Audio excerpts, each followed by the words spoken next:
Good morning to all of you. आज हम आपको करा रहे हैं रीजनिंग का एक नया टॉपिक जिसका नाम है ब्लड रिलेशन। ब्लड रिलेशन के बारे में आपको बताते हैं।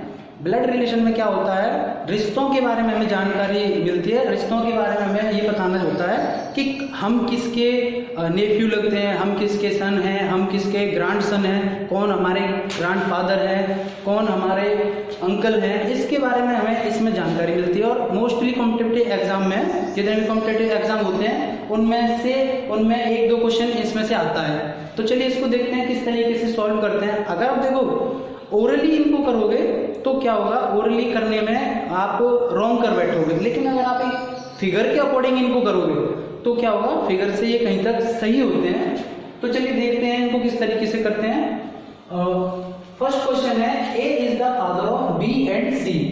देखिए अगर हम इसको फिगर के अकॉर्डिंग करेंगे तो ये होगा, ये ए मान लिया, A is the father of B and C. B और सी का ए जो है वो क्या है, पिता है।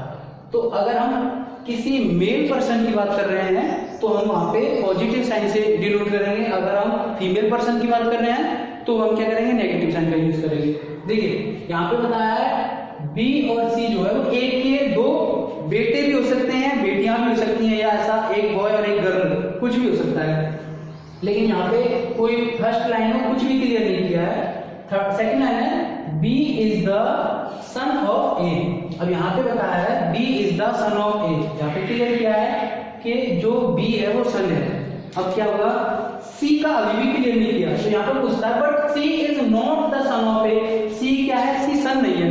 तो क्या होगा, वो क्या पूछ रहा है, what is C's relation with A। जब सन नहीं है तो क्या होगा, वो ड्यूटर होगी। और वही पूछ रहा है कि ये कौन है, तो ये ड्यूटर है किसकी, ए की। The right answer is ड्यूटर।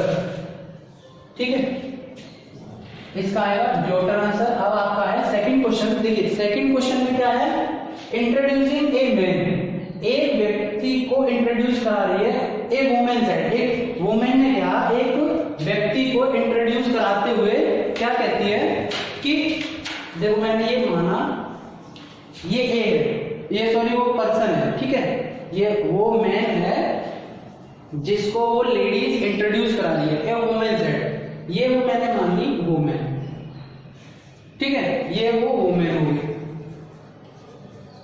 अब आगे कहता है his wife is only daughter of my mother.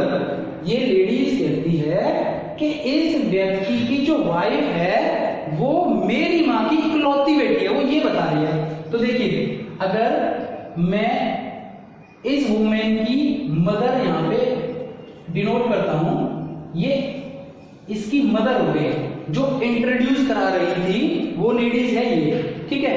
अब इस लेडीज की इकलौती मदर, सॉरी इकलौती बेटी, अब इसकी इकलौती बेटी तो ये खुद ही होगी ना, वो लड़की।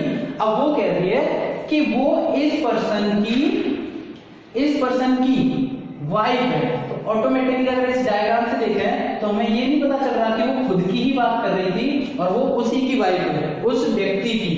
तो इसका आंसर आएगा बी, वाइफ। देखिए यहाँ पे एक बार और समझते हैं, ये वो व्यक्ति है जिसके बारे में ये लेडीज कह रही थी, क्या कह रही थी कि इस व्यक्ति की वाइफ वो मेरी माँ की इकलौती बेटी है। तो इसकी मदर मैंने यहाँ पे मान ली, और इसकी इकलौती बेटी कौन है, ये खुद है, ये खुद इसकी इकलौती बेटी हो गई। इकलौती की बात कर रहा है, अकेली लड़की है, और वो कौन लगती है, इकलौती बेटी इसकी माँ की, वो इसकी वाइफ है, तो इसकी वाइफ है। तो यहाँ पे और कोई तीसरा कोई पर्सन है ही नहीं। तो जब कोई नहीं है तो फिर क्या होगा, ये इस डायग्राम से तो साफ पता चलता है कि ये अपनी ही बात कर रही थी और वो इस व्यक्ति की वाइफ है। ओके, अब चलिए अब देखते हैं थर्ड क्वेश्चन। थर्ड क्वेश्चन है pointing to a person a man said to a women.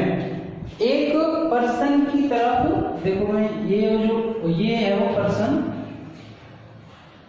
ये वो पर्सन नाम मैंने ये वाला है। Pointing to a person a man said to a woman. एक मैन कहता है एक वुमेन से, तो वो वुमेन मैं यहां मान लेता हूं, वो वुमेन ये मान ली मैंने, ठीक है। इससे कहता है, इस व्यक्ति की तरफ, ये पर्सन का मतलब तो देखो यहाँ पे मेल भी हो सकता है, फीमेल भी हो सकता है, ठीक है।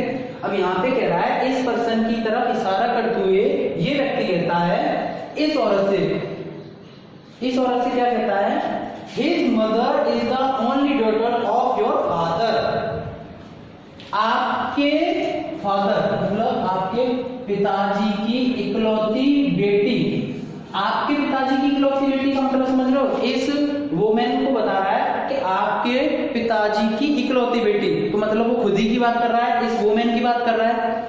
आपके पिताजी की इकलौती बेटी वो इसकी माँ है, क्या है, इसकी माँ है। तो देखो सीधा सीधा रिलेशन है, ये इसकी कौन है, ये इसकी मदर है।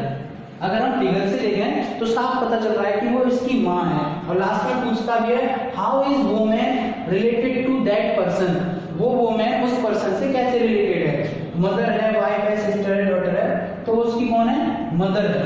एक बार और समझते हैं इसको।